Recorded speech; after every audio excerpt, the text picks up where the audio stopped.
Hello, good evening, and welcome to the Fatback 4 Daily for this Thursday night.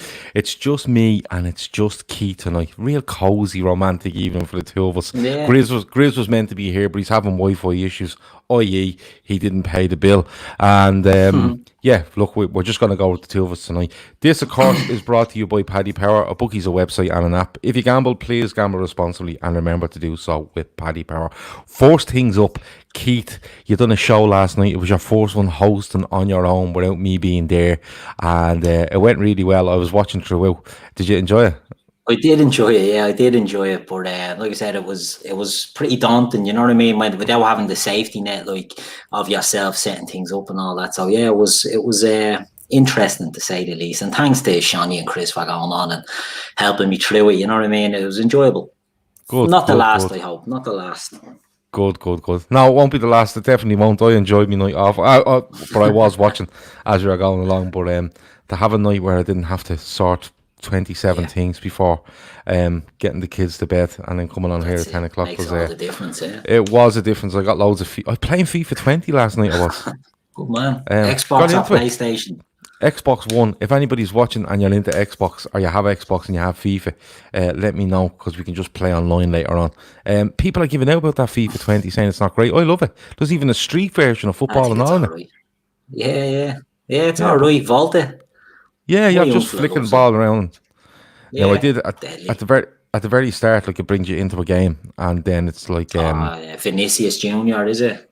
Yeah, and I was shooting and I was bleeding, kicking the ball out of the park and everything. Like, you're meant to be just tapping the ball and I think, but yeah, you're meant to do skills. You're meant to be doing tricks, and that's how you get your points up. So my young fella plays it and he just buries the ball in, and I'm like, you can't do that. You have to be doing little flicks and tricks. No, I'd be like your young fella. I'd be just I'd be like your young fella. I think I'd be like a young fella, just straight in, no messing about. Look, tonight it's going to be fairly random tonight, I'm going to be honest with you. If you're on Twitter, please, if you're watching on Twitter, just go hit the three buttons down the bottom, the three little dots, share broadcast, share it to your timeline. If you're on YouTube, please hit the like button, because that does something apparently. Subscribe, hit the bell icon, all that messing. We're growing. Listen, I've always said it. YouTube for us is something that we put out on a platform. We like YouTube. Don't get me wrong. We like Periscope.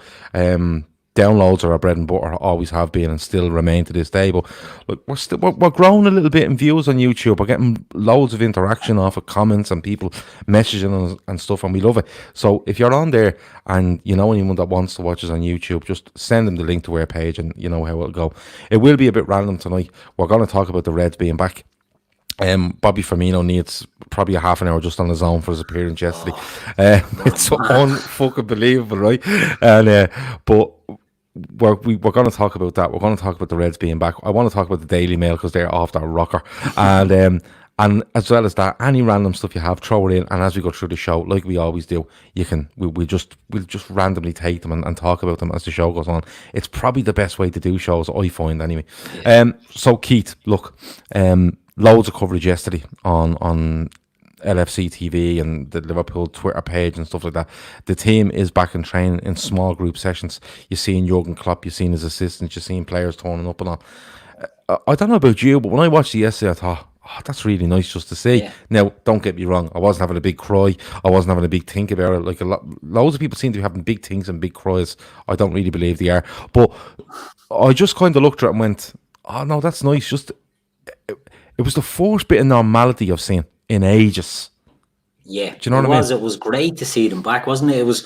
It's nearly that buzz of the pre-season buzz, isn't it? When they first start dribbling back in, and you're just looking for any sort of content. It's been, the LFC content has been very hard to come by, obviously, lately, and just to see them all coming in like it was the first day of school, new haircuts, new looks, fantastic. It was brilliant, and it was a sort of a, that's deadly. It's great to see them. It's great to have them back. Yeah, no, it is, and it was. I enjoyed it. Now I have to say, I loved it. Listen, I don't even know if I've noticed this before, but the color of the training gear, I'm really into. Bang into the new one, isn't it? That the New Balance. In fairness to New Balance, right? They put out some quality gear, right? Some quality gear. Some of the training gear, and they seem to have people give out that it's fleece and they bring out a new one every few months, but that one that he had on that only came out there recently is absolute gorgeous, isn't it? But I suppose the sun shining on it and everyone dying to see them didn't help. Wasn't too bad either, and helped it along. But Jesus, they looked mustard in it. They looked the business. Yeah, they absolutely did. And again, it's probably the small things in life that you just make massive things out of. Let me see. Chris Brack says that the New Balance training gear looks quality. It does. Yeah. Kev O'Sullivan says, even lads, about 4 more weeks before we get live football back on it, it'll fly by. Am I right in saying that La Liga have confirmed the 12th of June? Yeah, 12th of June for La Liga. Jesus, that is unbelievable. That's the state that they were in, you know. That's outrageous. And for them to be coming back so soon, like, look, if they can do it. I know, like, again, we'll heap credit on them, you know, for bringing the football back, and 90% of it will be pressure down to money, as we've said, but it's just great to see them coming back now. If La Liga can do it, people said, Germany isn't a real barometer because they had the virus under control there. Well, Spain didn't have it under control, and if they're bringing that football back, that's a real sign that there's nothing for the Premiership to fear. And I'd love to know from any of our Spanish-speaking friends or Spanish-based friends, are the Spanish players doing as much moaning as the English players or Premier League players, about coming back? It'd be interesting to see, because I don't know if the Bundesliga players done much. I think 1 or 2 might have raised concerns, but certainly not. Every day I'm seeing new Premier League players that are not giving out. I mean, you can understand some players being weary, but you know, some of them are just kicking up too much of a fuss now at this stage. Every day there's 1 or 2 of them coming out with it. Yeah, you know, Balagay said last week he reckons the 12th of June is to keep TV happy, as they can't afford to upset them, says Chris. I did see the thing the other day about Malaga letting people off, making them redundant, because they literally, I know what, the 12th of June is about 3 weeks away, isn't it? Yeah. A little bit over that probably. But they literally just can't survive until then. It's outrageous. And when you think like the monopoly that Barca and Real Madrid have over TV money over there, now that may have changed, I think, over the last year or so. I think the clubs get a fairer share, but it just shows, doesn't it? Yeah, it just shows how it can cripple. It can absolutely cripple what's going on. Well, I mean, I seen something yesterday about how Barca are being crippled by it, and they need football back as much as anyone else. That the money that they have, sort of the outlay that they've put out, they need money coming in. And we've heard rumours that they've been in a bit of trouble for a few years now, Barca, but I think this is really hitting them, you know. So when you see teams of that size, what chance have a Malaga got, or I don't know, Celta Vigo? We know the smaller Spanish clubs. If the big guys are going to struggle, certainly the little guys are going to be in trouble, and that'll be across Europe. You know, every league is going to have it. There'll be teams going to the wall if this doesn't come back soon. And at the end of the day, business is business, despite what people would say about people dying and all that. Someone's going to make business decisions to get the football back, and it might be just a case of take that first step and see what happens. Well, myself and Jim Fishlock done a show the other night, and we were going through all the leagues and what they were doing, what way they were reacting and coming back and stuff like that. And it all did come back down to money. You know, Macker there on Periscope says, and there seems to be a slight issue with Periscope tonight. I don't know what it is. It keeps freezing on us. But hopefully it's getting back up. But I know there's an issue. So if you're on Periscope and it's jumping around, jump onto YouTube, and it seems to be perfect there. Talk of the Italian league starting back as well.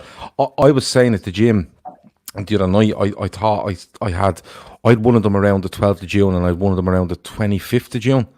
So it looks like it could be Serie A coming back in the 25th of June. But again, when you look at it, does it show, is there an argument to say that the UK are rushing things? Because if the UK sandwich themselves between, you know, Serie A and La Liga in around the 19th of June, when, let's be honest, they were probably a month behind. Yeah. You know, the major problem with coronavirus. Yeah. Is there an argument there to say that they are rushing it back a little bit? Because when you look at it, you know what I mean? You know, there could be an argument there. Now, don't get me wrong. I absolutely agree with what you're saying. It's money, and it'll always be money. You know, I think there's a fear factor about anyone. You know, no one wants to pull the trigger to go back, and the teams are, you know, well, you can understand Troy Deeney's stance. You know what I mean? If he's not he's sort of beating his own personal drum about his family and he doesn't want to be paid and all that. Well, that's different than the taking relegation off the table, all this sort of nonsense that's coming out. But players will be frightened, I think, and naturally, that's just the way it's going to be. But ultimately, I think they have to take that step to get it back. And there will be cases, there will be people are going to get the virus going forward. Footballers will get it, managers might get it. There's going to be people getting it. And I just think there has to be, we've said all along, Liverpool fans have said, and we've said on this, come back when it's safe to do so. So you don't want them coming back if it's not safe, and you don't want them rushing back in that instance. So I think they have to make the right decision. And if it means it's delayed by a few weeks, I couldn't care. You know what I mean? Bring it back when it's ready to come back. We all want to see football, but what we don't want is them to do it too quick and then it just to fall apart again. Yeah, no, that's absolutely fair. Kevin Sullivan says football. I can't even say the word football. Football finances globally are in dire straits. The days of 50 million fees are well gone for a long time. Do you agree with that? I don't. I think they probably should be. But I think you'll have more and more vultures probably circling, looking to get players. And what you might then have is, look, teams are going to get hit for their money for the last few months, right? They're going to lose out on an awful lot of money. But at the same time, they have to have their plans. I mean, do I think Liverpool won't sign anyone? I think they will. But don't think everyone will go out and sign players. I think we could smash, let's say, 50 million on Timo Werner. I know there's a lot of talk of it not happening, that it'll be delayed till next summer. I think they'll do that. I think they'll strengthen the squad where they need, because they will be looking, we're in a position of strength and we will build on that. Will Man United splash cash out of desperation? We saw their financial bleeding affairs today. They're not in the healthiest of positions, but then they're always like that. They just build debt and do the same thing. They're going to throw money at trying to catch up. Despite what Gary Neville says about United catching us because of the coronavirus, they're going to have to spend. Man City are going to have to spend. Everyone's going to have to. They can't all stand still because they don't all have a manager that is willing to coach them by standing still the way we have. We're very lucky to have Klopp in that sense. The thing that's been sickening me on Twitter and all, I know Twitter is the worst place to be looking for information, is all this, FSGL crap that's been going on. As if Klopp is some goon that has no say when it comes to Liverpool and just gets told, you're not getting money for this player, you're not getting money, you have to sell. That's not the way it is at all. Like, he doesn't want to buy for the sake of it, and he'll work with what he has with a smaller squad to get that. And they all don't have that, and that's the point I'm trying to make. Teams will go out and will splash cash, and will try and spend 50 million on a player that might cost 80 million normally. But there certainly will be vultures looking to cash in on it. Yeah. Danny says that so many clubs live on the edge, dependent on every penny they earn to cover costs. Now 5 to 25% of revenue has gone. Many are in trouble, even huge clubs. Yeah, it's a fair point. There's a lot of money gone, but what I would say is, like, and the way football clubs will probably look at, this is just the layman opinion on it, right? I don't think the transfers will be affected as much as people think. And what I mean by that is, if you're signing Timo Werner, right, for argument's sake, and it's 50 million, the chances are you're given 20 up front, right? And you're given 30 over the period of his contract, which you say it's 5 years, so you're given 6 million a year, right? I think what you'll probably get drawn into is, listen, we're going to give him a 5-year deal, but we're going to pay you over 6. Yeah. Okay. And what it does is it'll even itself out. Over that 6 years, you'll just recover yourself to the point where that final year won't mean fuck all to you. You'll be literally thrown the 5, or at the 5th year. When it gets to the 5th year, you'll probably have an option to pay over 6. And when it gets to the 5th year and you go, right, you owe us 10 million now, or 12 million, or whatever it is. Yeah. You can do 6 and 6, or what way do you want to do it? No, here's the 12. You know what I mean? Exactly. It's an immediate money problem. It's not a long-term money problem. Exactly, they're losing gate money and all, but sure, the TV money will be there, right? There might be renegotiations on that, but they're still going to get money. The Premier League clubs have been foolish and have been taken to the cleaners across Europe on transfers. With Liverpool are going for a player, and someone else will go for the same player. Liverpool will get charged more, and will have to pay up more as well. And the other teams will do it in installments. They'll be paying it in bleeding 20 quid a week for 10 years. Liverpool will be having to stump up 40 million up front, so they might be more clever with that sort of thing and say, right, as you said, we'll stretch this out.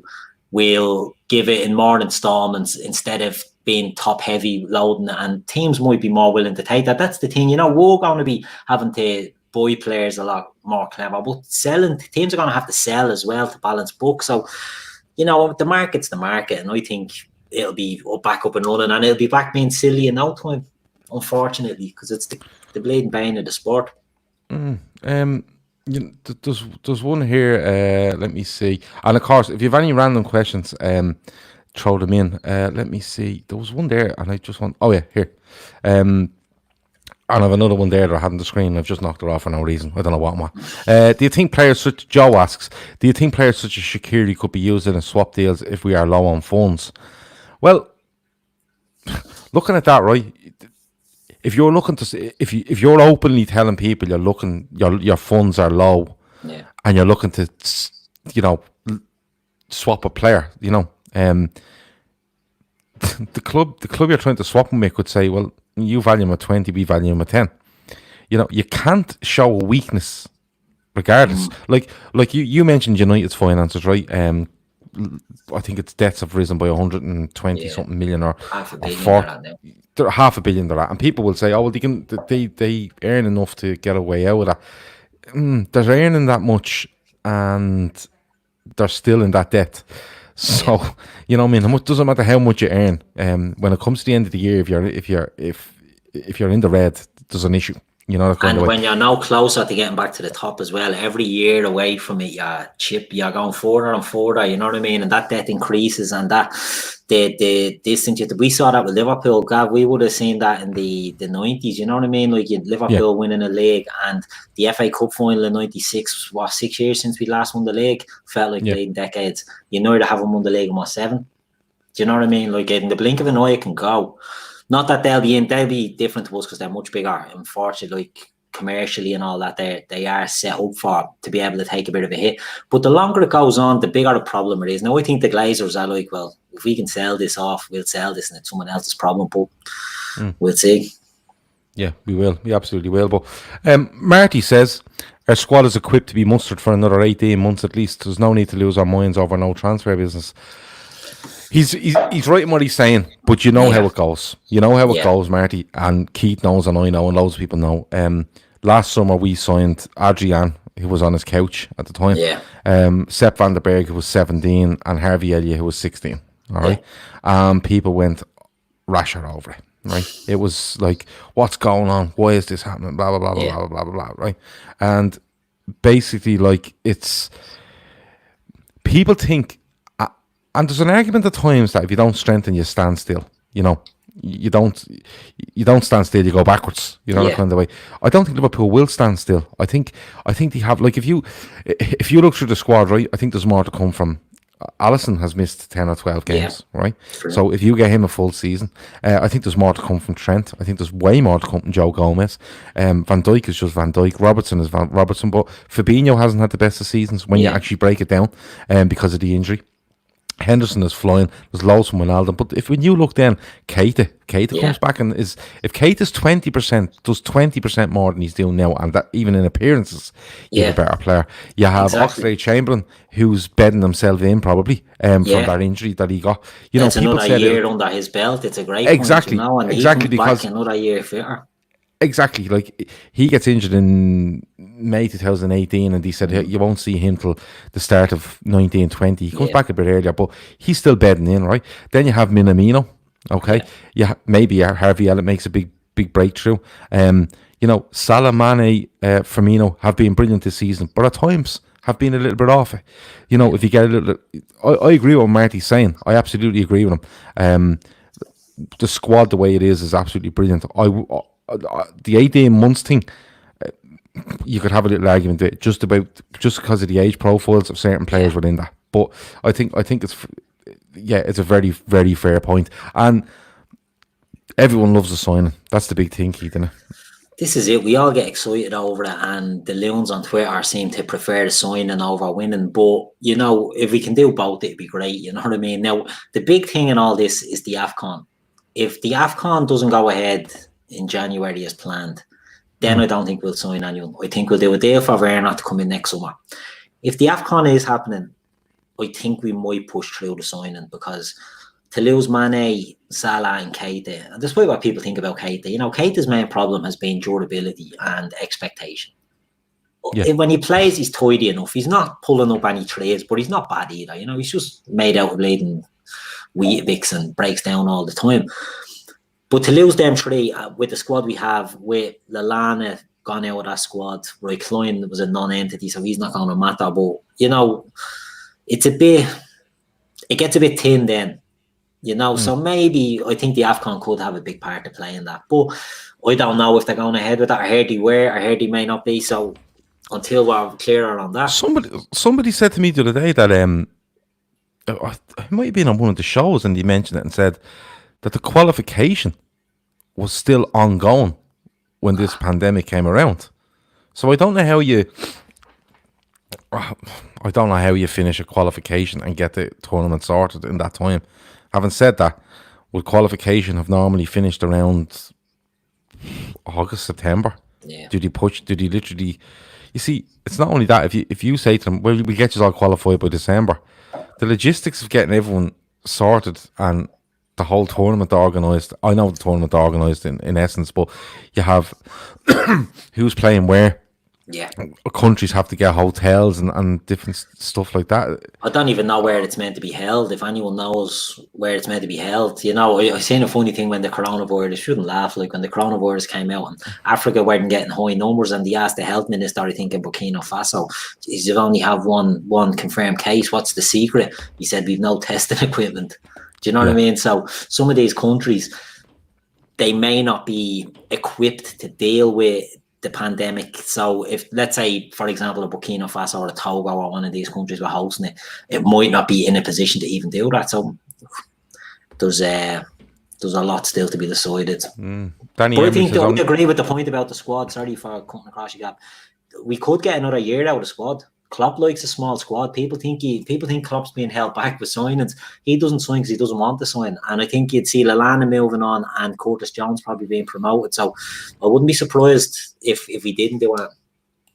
Yeah, and he sees an opportunity to do this or push this plan forward for the likes of Curtis Jones, and it's easier to do in the environment we're in at the moment. Kevin Sullivan says Cameroon are the host. And Marty says October, November are the last games qualifying for AFCON. But yeah, well then they might get away with it. They might do it. Yeah. They might do it. As I said, any random questions, it doesn't have to be football. Fling them in. We're all good. We're all good, and you can do whatever you want. Let me see. Santiago says international football, as is the case for other travelling sports, cycling or F1, for example, will be halted for a while. Can't see how it goes on for now. That's a fair point, because, you know, look, when you look at the Euros, they've just pushed it back a year. They didn't try mess around and jam it into August or something like that. They literally just went, no, well, it's gone for a year, because it's easier to plan a year down the road than it is 8 months down the road. Not obviously because of time, but because it's safer to say a year down the road. Do you get what I'm saying? I wouldn't mind, like, the AFCON was in the summer last year. They only pushed it back, so it's not like they planning this years in advance or that. You know what I mean? They just sort of put it back willy-nilly. So if they have to play it in the summer, so be it. Happy days. Yeah, absolutely. Now, the Daily Mail are some crack, aren't they? A great bunch of lads then. We'll like them. I'll tell you something. It's if anyone doesn't read the Daily Mail, by the way, just go onto the Mail online and have a look. It's good stuff. I don't know if they're all just messing. I don't think they are. I think they're all serious. I think that's the thing with it. Yeah, I think it's targeted at a certain certain demographic, and they play to the audience with their, whether it's their news, their sport, their showbiz stuff. It's not much better than the likes of the Sun for good or shit. You know what I mean? It's pretty blatant, pretty woeful stuff. Do you know, for what would have been a reputable, traditionally a big newspaper, it's absolute dirt, and the shit they come out with, it's great stuff. It's mad. Like we have a bit of crack in the WhatsApp group.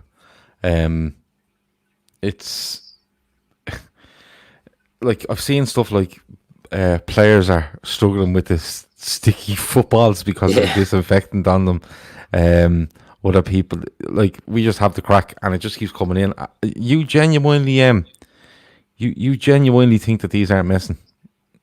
I think they're serious. I think that's their bag. Like, some of the people they have writing for them and all that, like, they're absolute the worst of the worst. Like, but they know what they whip up frenzies in, whether it's in politics, news. You know, it's an extremely racist, blatant, right wing, Islamophobic, all that sort of stuff. Like, some of the stuff they write is horrific. You know, away from the sports side of it. So the sports writing, it's over dramatic. It's, you know, as you say, I fear for my life because the balls are sticky.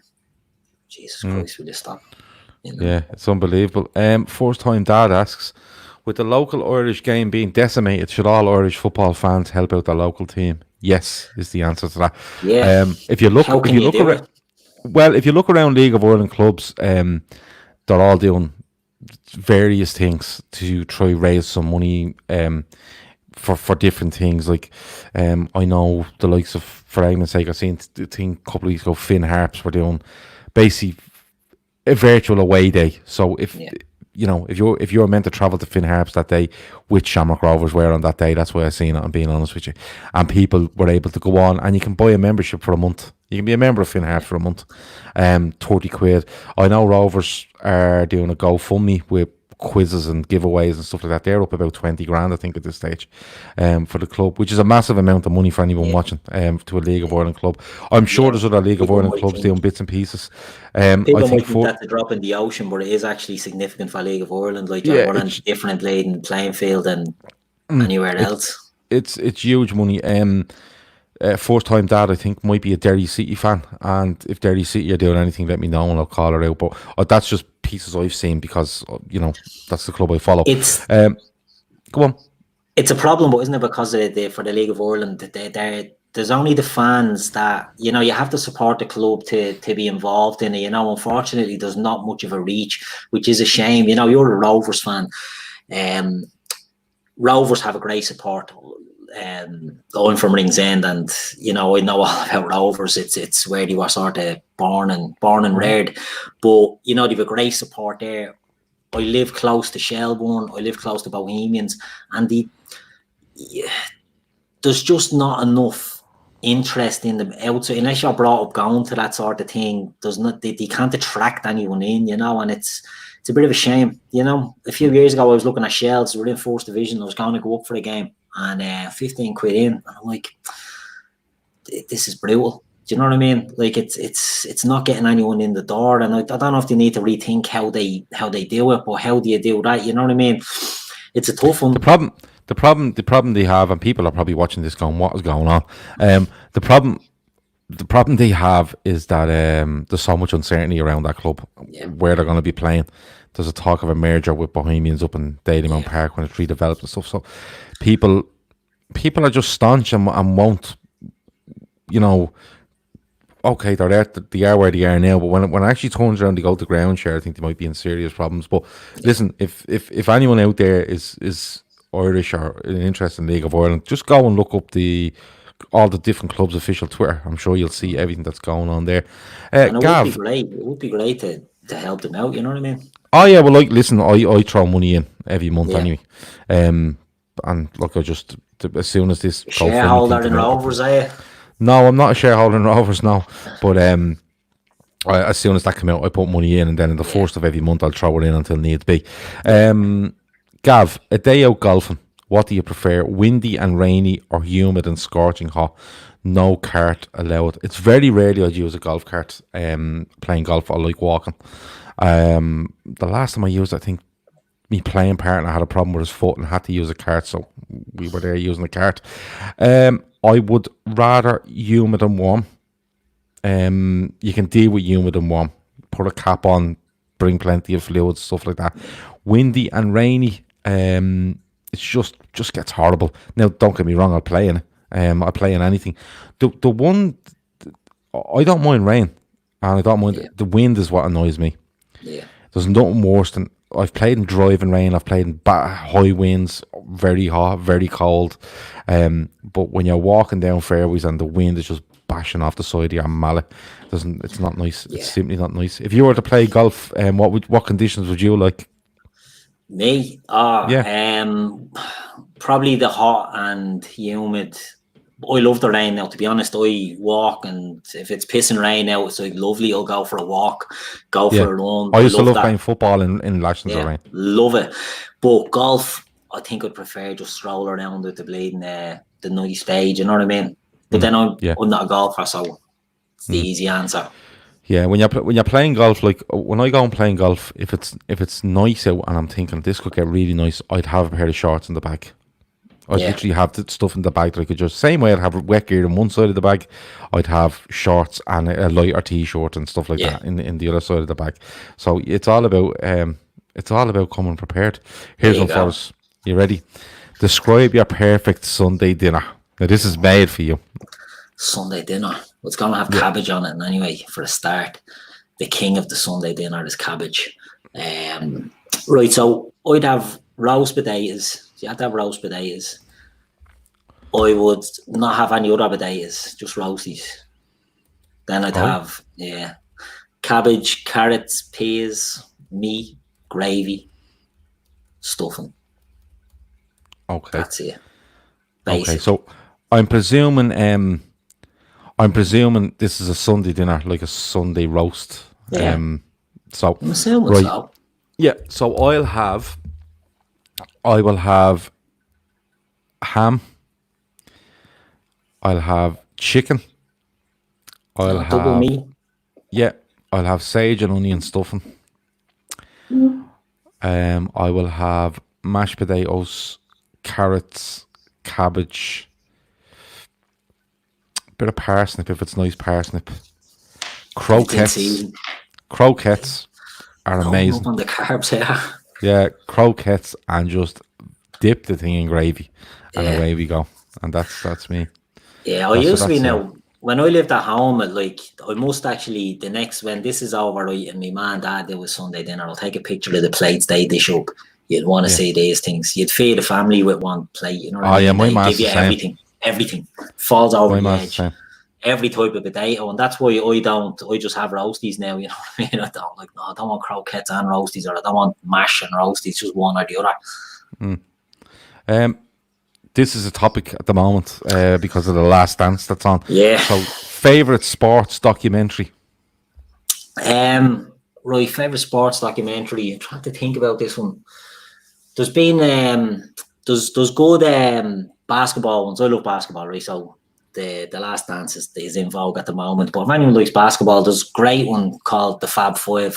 It's about Michigan college team, and I think 4 of them at least went on to have good careers in the NBA. It's brilliant. Well worth a watch. And there's another one called Hoop Dreams. Two fellas, one from a privileged and one underprivileged background, and they're trying to get into the NBA is good as well.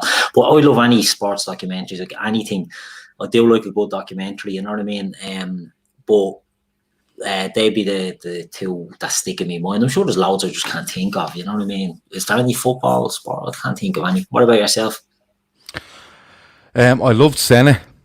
Senna is very good, yeah. Yeah, I loved Senna. Oh, Maradona was very good. Yeah, I forgot about that. Maradona won. Yeah, it was good. It was good. I'm not a basketball fan, mainly because I'm not tall enough to play basketball. Kieran B, I'll have it up on the screen there. He says this won't go down well, but he likes the class of '99. Look, the 30 for 30 podcasts are brilliant. I love them, but they're obviously not documentaries. But you know what? Well, the 30 for 30s are documentaries. The show. Yeah. No, he's saying the podcast, like, you know what I mean. Let me see. I've watched it. I just thought Senna was brilliant. Yeah. I genuinely did. I'm trying to think of any other ones. If anyone has access to the 30 for 30s, go on there and they have them on Blade and everything, you know, in the American side of things. There's excellent American football ones, there's excellent basketball, there's everything, you know what I mean? There's boxing, there's everything, you know, they really are top quality. Like, you'd sit for hours watching them and they're all brilliant. Like, I seen one day the other day, the Dennis Rodman, one about Dennis Rodman. You know what I mean? There's a good watch if anyone's watching The Last Dance and sees how much of a bit of a head case Dennis Rodman is. Look him up, you know, look for the 30-30 on him.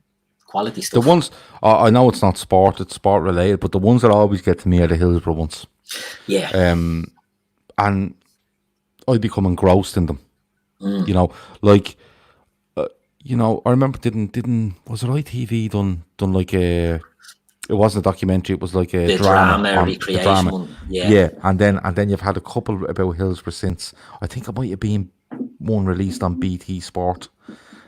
BT might have done one, but I remember one going back a good couple of years ago now.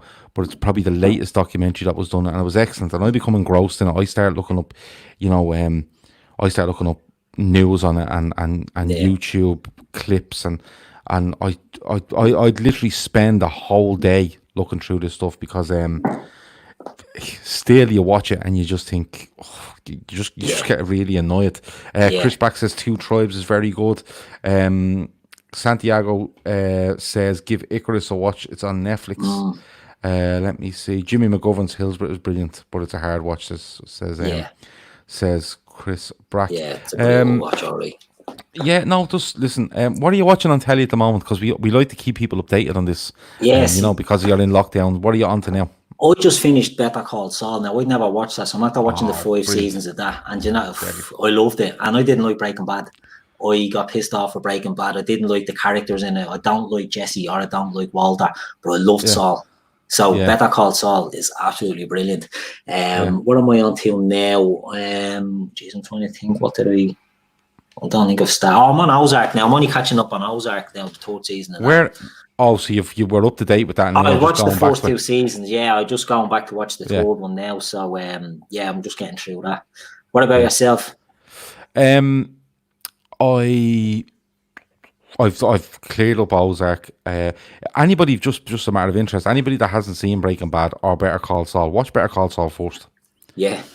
It's a prequel to it, isn't it? But watch Better Call Saul first and then go on to Breaking Bad. It'll actually make a hell of a lot more sense to you. But I love both Breaking Bad and Better Call Saul. I'm up to date with the Ozark. Let me see. Bosch was brilliant on thing. I'm finished that. What else am I finished? I'm on this thing on Netflix called White Lions. Oh yeah, that's on your new one now, isn't it? About DJ or something. Kieran says there he's watched White Lions at the weekend. I'm on that at the moment. I'm about 3 or 4 episodes in. I think there's about 9 episodes. I don't know if there's a second series coming. I don't know. Me mate up the road just said, "I'll stick that on. It's decent." And I says, "Yeah, no problem." So I stuck it on. It is good. It's a bit out there in the first couple of episodes, but it kind of settles down. It's decent. Kieran says Sopranos and Breaking Bad are my 2 favourite series. Kieran, you have to throw The Wire in there. I fucking love The Wire. Anybody that hasn't watched that, go and watch The Wire. It's excellent. But you know what? I seem to get to the end of stuff and then go, right, what'll I watch now? Like Grizz told me to watch The Spy with Sacha Baron Cohen. Yeah, didn't like it. Didn't like it. Now I know it's a true story and all, but no, wasn't mad. There's so much stuff that comes onto Netflix, isn't there? That you know, some I hate and some I miss, and I suppose it depends on what you're into. If anyone's looking for something to watch, right, documentary, and it's not sport related, the Vietnam War on Netflix is the best thing I've ever watched. I think it's a 10-parter, and it's brilliant. It's absolutely sensational. If you're interested in that sort of thing, you know what I mean. But it goes through the whole lot of the Vietnam War. From how it started, how the Americans got involved, presidents getting them further into the shite, and then the aftermath of it. Absolutely brilliant. It's well worth a watch. I think it's about 8 or 10 episodes. Some of the episodes are on for 2 hours. It's absolutely brilliant. If anyone is looking, great soundtrack in it as well. You know, the music in it, just everything about it. It's excellent. Kieran B says he's seen it. Owen Book says Normal People was okay. I haven't watched an episode of Skinfest. Absolute riding all over the place, and that they were. They were. It was the BBC's dirtiest show ever. I couldn't believe it. Things set in Dublin. Macar says Homeland is a good watch. Yeah, a lot of people have said that, and I think that's on. Is that on its last series at the moment?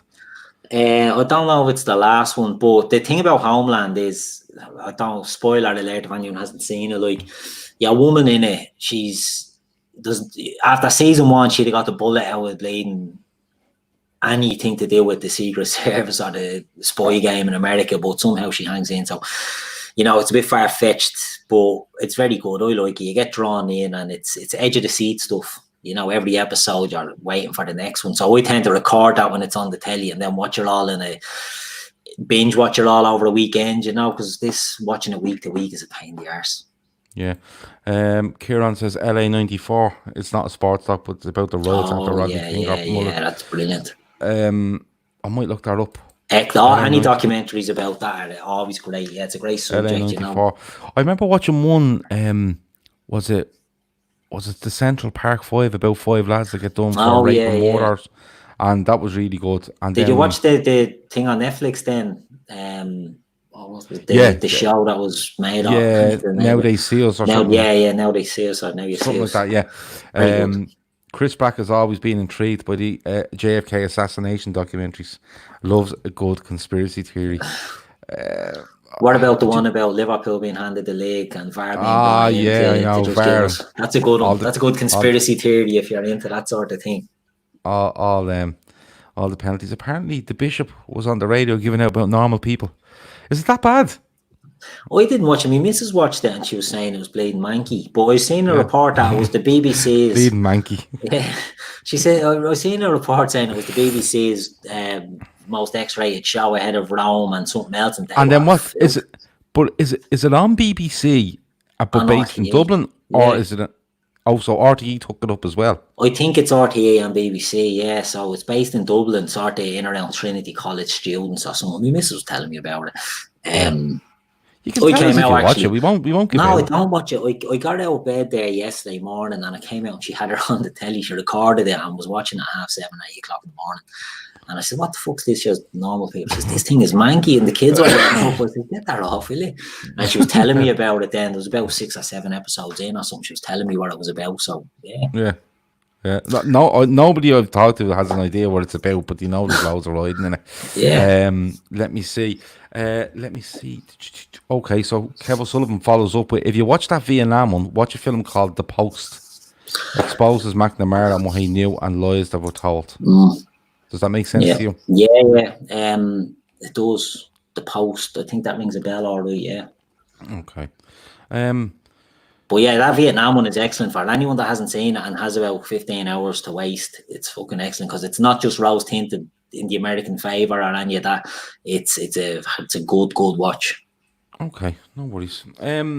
Yeah, so we're all up to date on what we're watching and what we're doing. Tom Hanks is the lead actor in The Post, says Kieran. It'll be a good one. So yeah, I must write that down. Genuinely, I've got to write that down because some nights I sit here and I like all the shit you have and you go, oh, what'll I watch?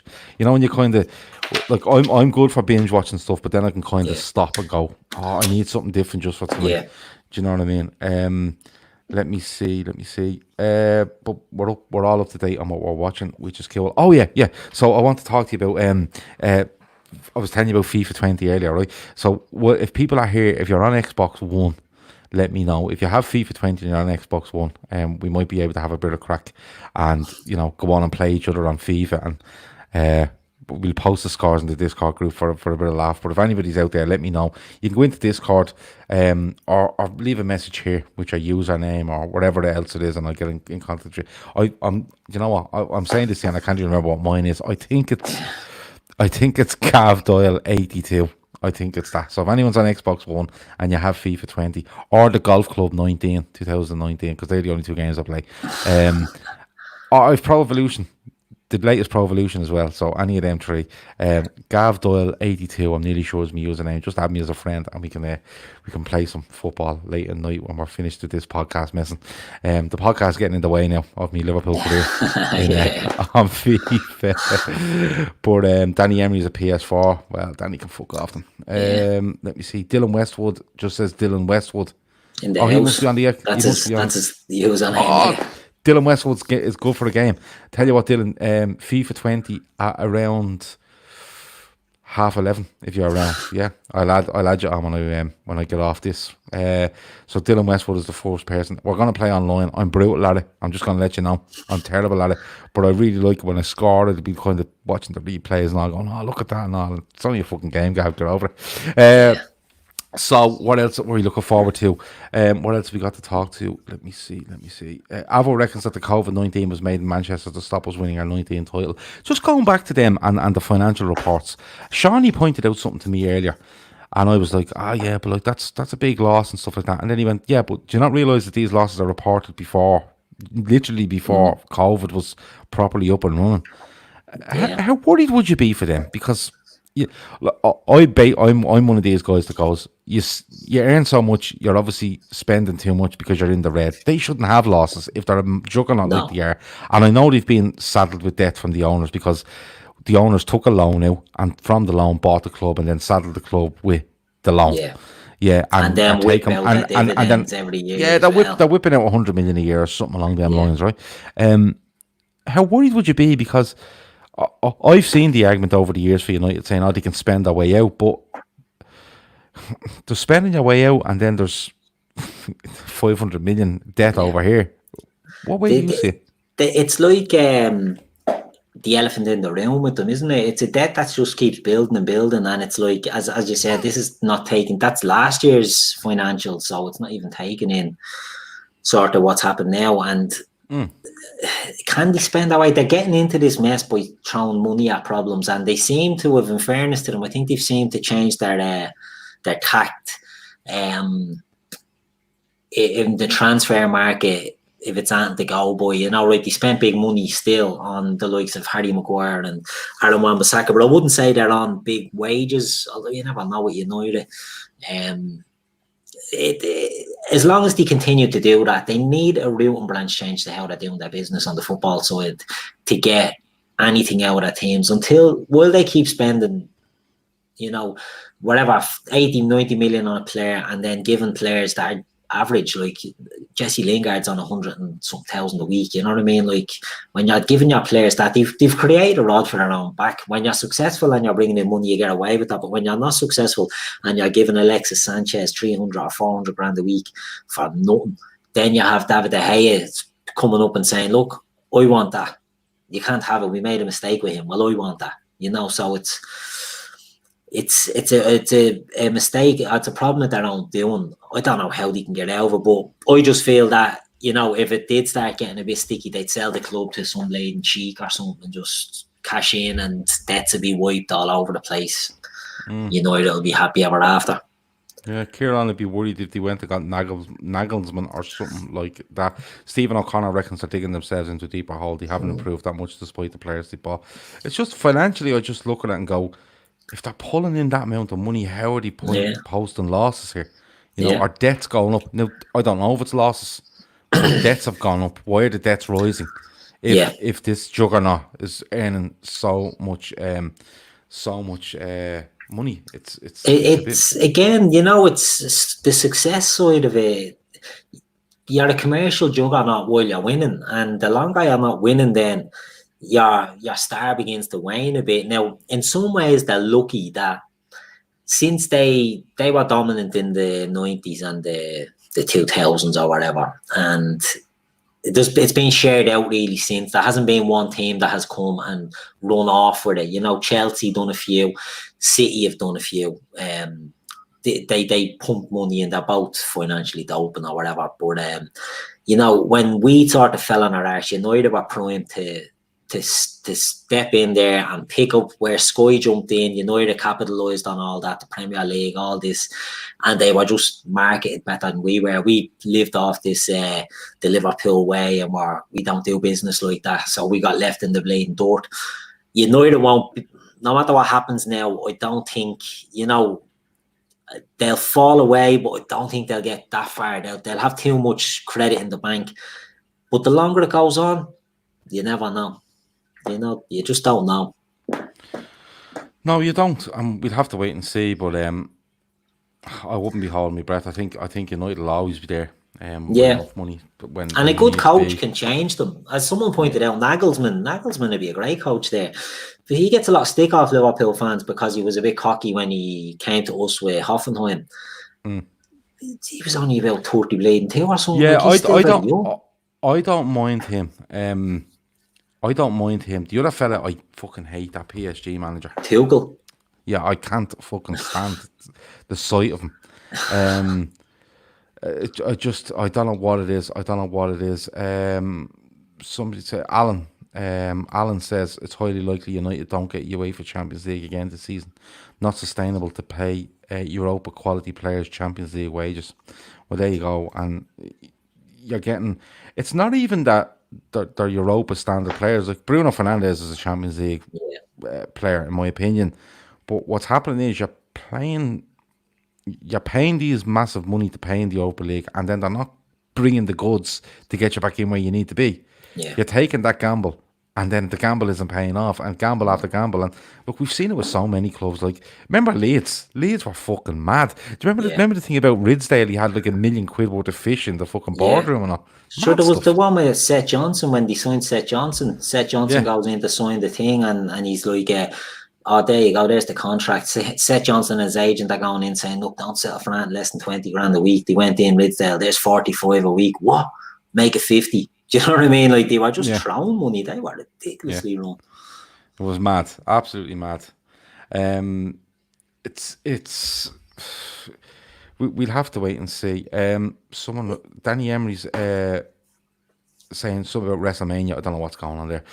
Right. Just about the Glade, it's all going off in Tampa at the moment, so the Glazers' eyes might be on that. They brought Tom Brady to the Buccaneers, and WrestleMania is trying to get that to Tampa. So it's fuck them. Well, I always say you've no respect for them, but they are the big club. They're the only other club that counts, in my opinion. So I hope they go through the pain that we went through. For fucking years. It's all cyclical, and anyway they'll come back. Yeah, it is one of those where it's just it goes in cycles, and the cycle at the moment is United struggling. I think if this coronavirus wasn't going on, then deaths would have went up and no one would have said that. Bar United fans that are kind of know and watch the finances of their club. Yeah. Two more questions. One is a question from Avo. The second one isn't a question. It's an air fryer update. I need some advice. What's your ideal holiday? I really need to get away when all this is over, says Avo. So you can have the holiday. You can choose to bring the kids if you want or not. It's up to you. What's your ideal holiday? I'd bring the kids to Florida. Go over and see the Glazers in Tampa. Okay. No, I go to we were in Florida a couple of times with my young one. She's too old now, but my 2 kids are 6 and 3 now, so maybe they're still a bit too young. But in the next year or so, I wouldn't mind getting them over to Disneyland and Universal Studios and all that. So that'd be my one, or just an old sneaky one with the missus away somewhere without the kids. Why not? Yeah. With the kids, I went to Italy last year. I went to Italy last year and loved it. Absolutely loved it. We went on one of those Euro camp. The Euro camp. Yeah. Like the mobile homes. Yeah. Unbelievable. Loved it. Meant to be brilliant. Start to finish. Yeah, loved it. The camps are just unbelievable. Like private beaches and everything, mad stuff. But I always said, now I have a 4-month-old, so he's not going. He's not happening. But I always said when my daughter got to about teenager, I'd love to bring her to New York. New York to bring her there. I always told her I would. She's in my ear to go and see Matt in Dubai. I keep telling her Matt's in Liverpool, but she's like, no, he lives in Dubai, and I'm like, yeah, I know, but he hasn't gone home yet. And but I think, yeah, I love New York. I love America. America's just off the wall, isn't it? Yeah, it's great. Centre Parks is lovely, said Chris Brack. There's one here now, isn't there? Yeah, there is one here, and it's mad money. It is, but it was only me and the missus were only talking about it today. Actually, we had a holiday booked for the summer. Now we didn't have flights, just a hotel. So we were chatting, and she said, like, we might look at Centre Parks or something later on if we're not going to go away. But I was talking to a certain Phil today, and he was saying the same thing. It was one of them, and anyway, it could have been Phil 7. One of the Phils. One of the Phils. But he was saying the same thing. It's to get away. Yeah, plans are thrown into disarray, but. The flip side of that is the economy might get a boost by a lot of people holidaying at home as well for the rest of this year. Or, certainly the immediate aftermath that restrictions are lifted. So it could be a benefit as well. But Centre Park's got a mention by a certain Phil as well. It's meant to be mad money though. Yeah, I heard it's about 700 a week or something. Yeah, no, it's mad money. Absolute mad money. And you have to do a lot of blading exercise and activities and all that. Yeah, well, that can fuck off. You just want to get bag up of cans. And have bag of cans and a karaoke. Bag of cans and a bit of fucking lawn balls or something like that. Yeah, that's it. Put the radio on, a bit of Bob Marley out in the sun. That's all you want. Yeah. Kieran says he lived in McLean Avenue in New York. I may as well have been in Ireland. There was nothing but Irish. I love it. Absolutely love America. They're off the wall. Let me see. There was another question there from, I think it was Alan, and he said, "When do you think you would next see Manchester United win a Premier League title?" It's a hard one, isn't it? Like, you can, anything can happen. We turned things around fairly quick when we got Klopp in. Do you know what I mean? Mm-hmm. But they need. Do they need a director of football or a sporting director there to sort of oversee things? Like Edwards has grown into at Liverpool, but your man, what's his name? The clown. Woodward. Like he's just a blatant commercial fella or something, isn't he? Like he's like an Ian Eyre, and we saw what happened when we had Ian Eyre. Great at getting commercial deals in, but he wasn't a sporting director. And it's shown on their transfer business, getting rinsed and fleeced all over the place. Now, they did a good deal for Bruno Fernandes to get about 48 million or whatever. Yeah, but it's about 25 million add-ons on that. Yeah. Mad That's stuff. It. But I've been on the football terrace a little bit over the last couple of weeks, and Terry is a United fan, right? And he was kind of hesitant to talk to me at the start about United, but I don't mind talking about United.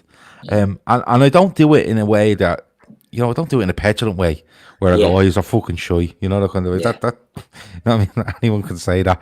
But he's asked me loads of questions about United on air and off air, right? Yeah. And it's Dylan's added me on Xbox. What a bleeding night this is turning out to be. It's amazing. And if I get an update on my air fryer in the next couple of minutes, it'll be even better. But I've said to him at United, patience is needed, right?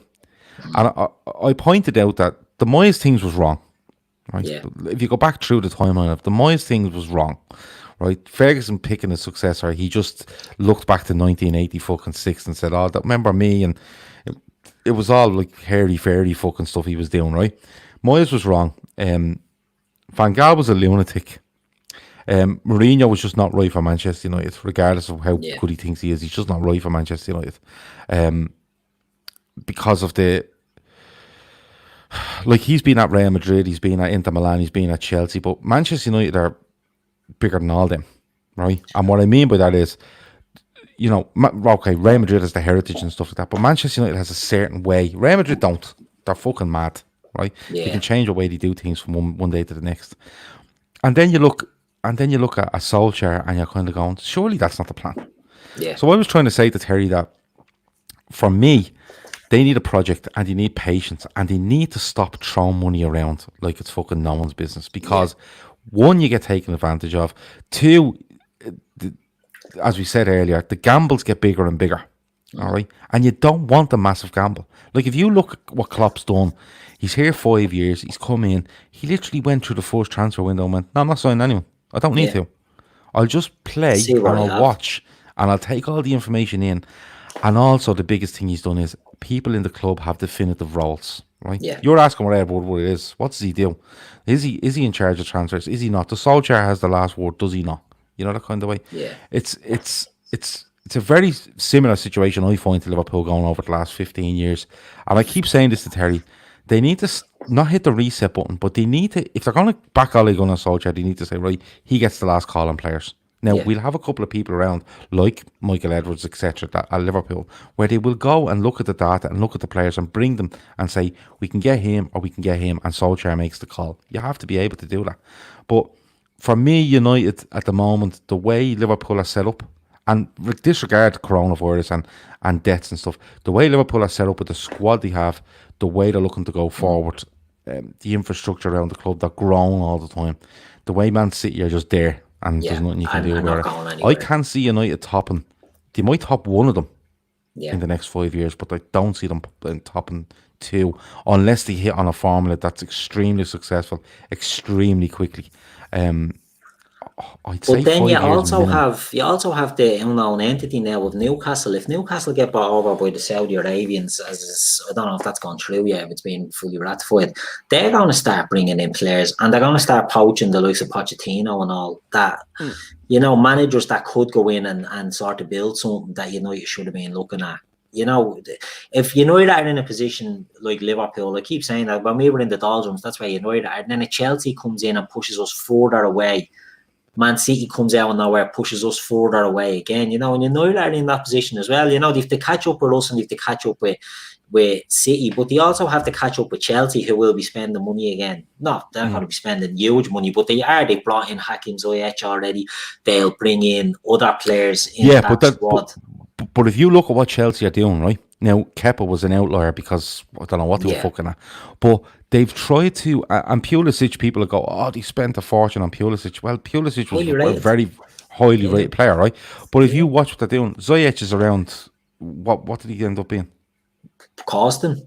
Yeah. He wasn't that much, I don't think. It was quite cheap, was it? I can see Chelsea. Yeah, I can see Chelsea being quite cute in what they're doing. Yeah. City will do what City do. Now, the whole Champions League thing might fuck them over and they might have to reassess what they're doing or the way they're doing it. But United can't live off this, we're bigger than City because City's stuff isn't real. It's very fucking real. When you start looking at the trophies they're racking up, it's very, very real. You know what I mean? What Liverpool are doing, United will always compare themselves to Liverpool because what Liverpool is doing is very real and it's done in a different way to the way City are doing it. United are probably more worried over Liverpool than City because they feel that at some stage City will go away. But City could end up building something so fucking big that the owners could go, right, the pen and the checkbook is now gone. We're self-sufficient and we can still compete because we've blown ourselves so far away from everyone else that even if they come backwards a little bit, we still have a cushion there to look after it, But it's something that Chelsea sort of done when they, after years of spending and hoovering up all the top talent in the world, young talent, and their youth teams were winning all the leagues and all the cups and all that. And then they did a transfer ban and they called back all these fellas from loan because they had all these players that were first team ready, were out on the likes of Zuma or Everton, not even the likes of Mason Mount or the likes of Tammy Abraham, but the likes of Zuma and all was coming back. They had so many players out there that they were able to soak it up.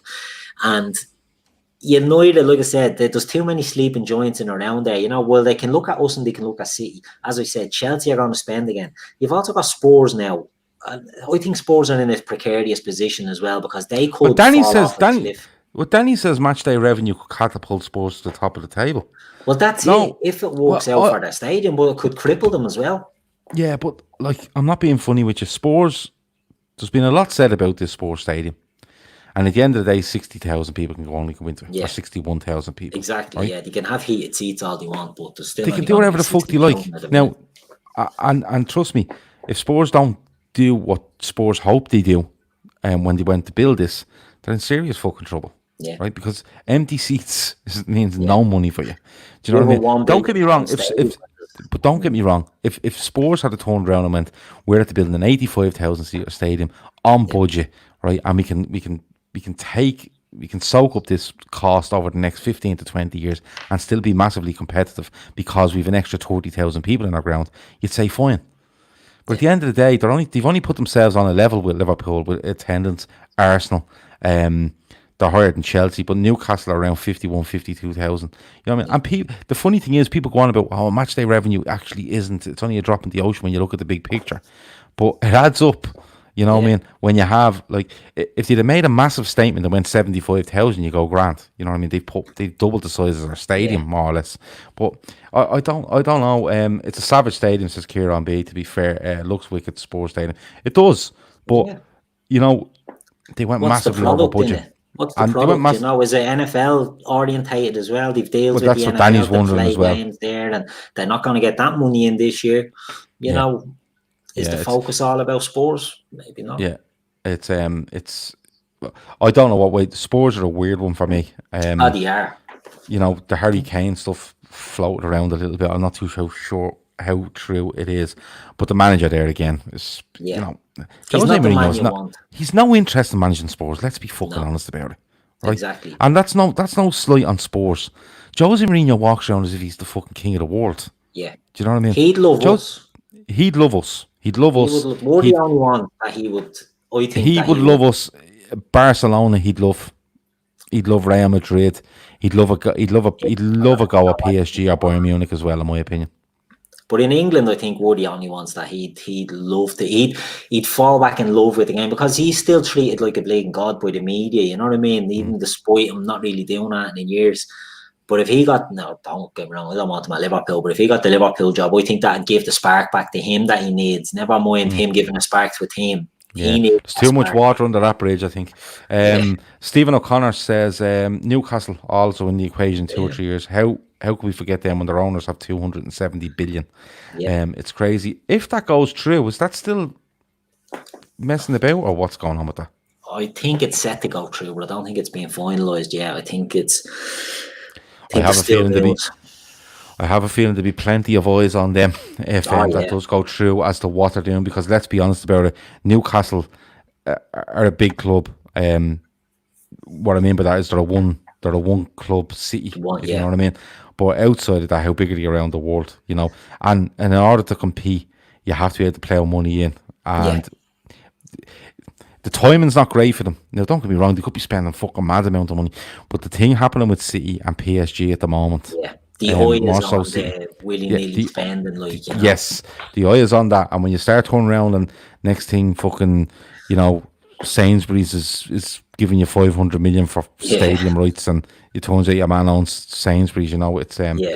There'll be a load of they'll be checking everything, won't they? Find who comes, anything Newcastle do, and it will be big of people. They're just happy to get rid of Mike Ashley. They're delighted that he's gone. You know, so the fans don't give two fucks who goes in there, whether it's human rights, fucking, you know, dodgy human right records like in Saudi Arabia and things like that. They don't care once they're getting the money in, and it's not from Mike Ashley. And some ways, I think, as fans, sometimes we can lose sight of the fact that you just want to see a team doing well, and you don't really give a bollocks where the money comes from, and you shouldn't really care. Like, I cared about FSG, but it more annoys me when people are questioning everything they do with the Red Sox, for example, like it has any impact on Liverpool. It doesn't.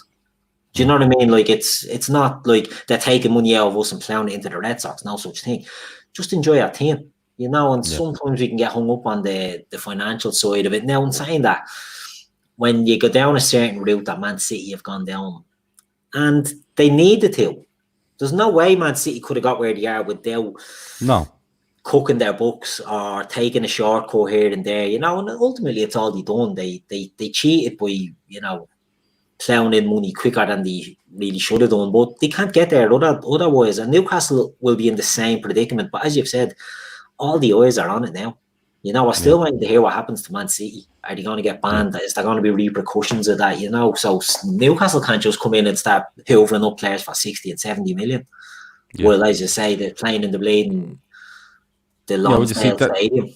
Yeah, Danny Emery says FFP only applies to European football. FFP in the Premier League is about depth. Yeah, that's fine. They'll get through the Premier League thing, okay, but when they get to Europe Yeah. and What Europe turn happens? around and Yeah. go, lads, you know, you're earning X amount last Yeah. week, and all of a sudden you're earning this amount, that's where it comes from. And trust me, if Man City get done for this, and especially if PSG get done for this, they will want every single club gone over forensically.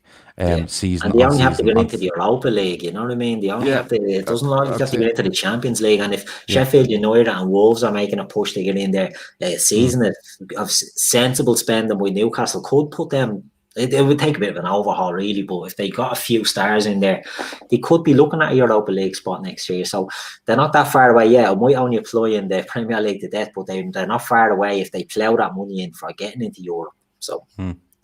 Right, before we go, what's the story on the air fryers and the chips? What way are you making them?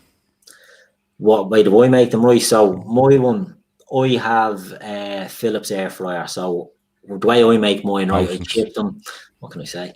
I chip them up. I soak them in water. I rinse the water, soak them again, get all the starch off until the water then is clear. Pat them dry, get them all dried off, and then I use the spray, the Spray oil, yeah. spray oil stuff.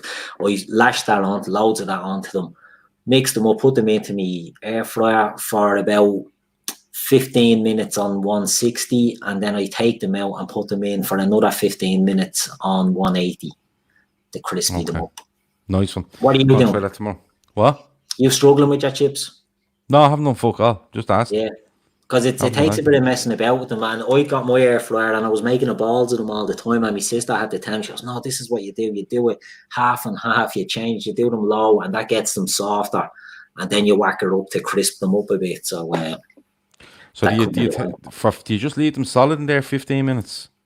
You take them out and just give them a little shake. I think that's actually the key. Is I don't know what yours does now. Is it just a tray? They don't move around? Because I used to have one that was a rotating. No, this thing just goes in there and sits there.